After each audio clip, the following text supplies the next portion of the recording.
Hey everybody, my name is Lynne Haze and this is a series of Now What?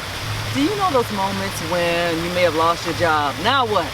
You're a 45 plus year old woman and your man left. Now what? We are women, we always have those now what moments where we have to make changes in our lives, and we are here right now at the Sister to Sister Fitness Festival in Cedar Hill, one of my favorite places, at the Cedar Hill Recreation Center with this beautiful water behind me.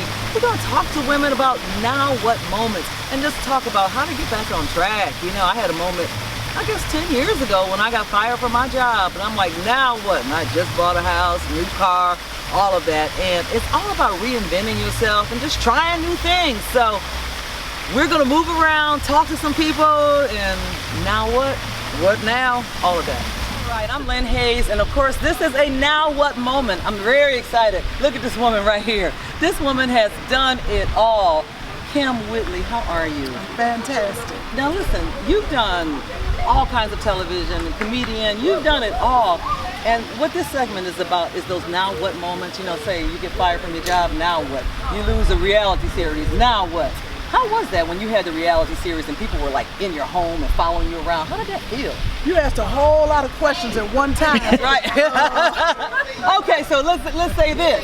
How did it feel when all those people were in your house and you were doing a reality show? You know what? It was fine after you get used to it.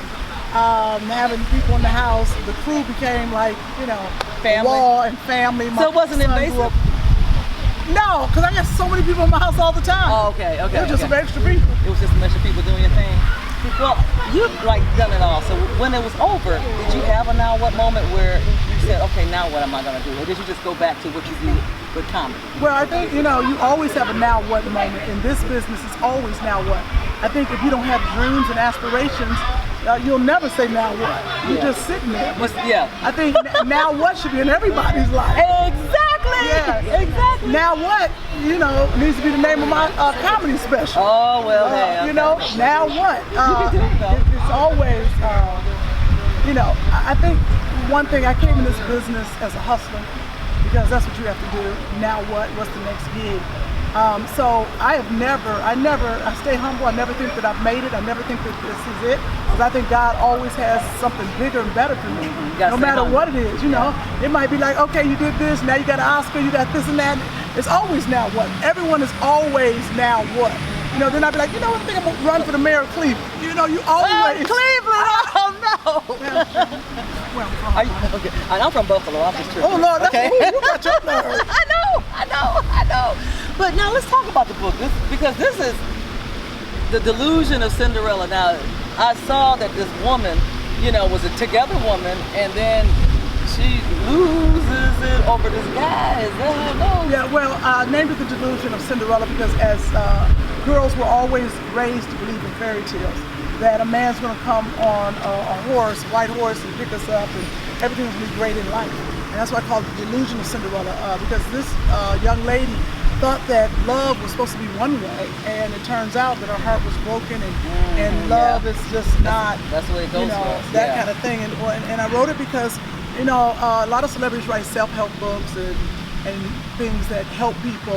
I wanted to do it in a way where I can help them, that they get entertained, that takes them away of, you know, what's happening in the world and politics, that they can escape. But telling young girls that, you know, you don't have to be like this, because this lady goes on a path of revenge through sex and alcohol. Ooh. So it's bad, and one thing we don't do is we talk to our children about the birds and the bees, but we don't talk to them about conversations, about love. No one talked to me about it's not in school, so you're right. And we all had dealt with it. We've all drank, we've all had sex. Well, a little something. Speak for yourself. I am a virgin and I don't drink. Okay.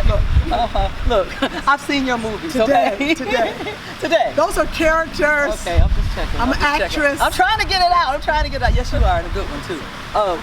But anyway, so now where can people get the book? You can get the book on Amazon.com or Barnes & Noble. I encourage everyone to please leave a review to get this book, because I self-published, and that's how you become a bestseller, by getting everybody to talk about it, word of mouth. I would say, the person I looked up to was Lynne Haze. Oh my God, I read all his stuff. I love Lynne Haze. I love him I got too. his book in Dallas in a beauty salon. No, So, I love him. Well, yeah, I tell you I what, was too, back I in the will day. be over there to get my autographed copy. So make sure you get it, because this is a book that I definitely want to read. We love you. Pray before you read it. Pray before you. You heard it. You heard it from the woman that wrote the book. All right. Thank you so much. Thank you. Do you want to do All right. Okay. Since I'm not Donna Richardson, how do I get back over this? Okay, come on.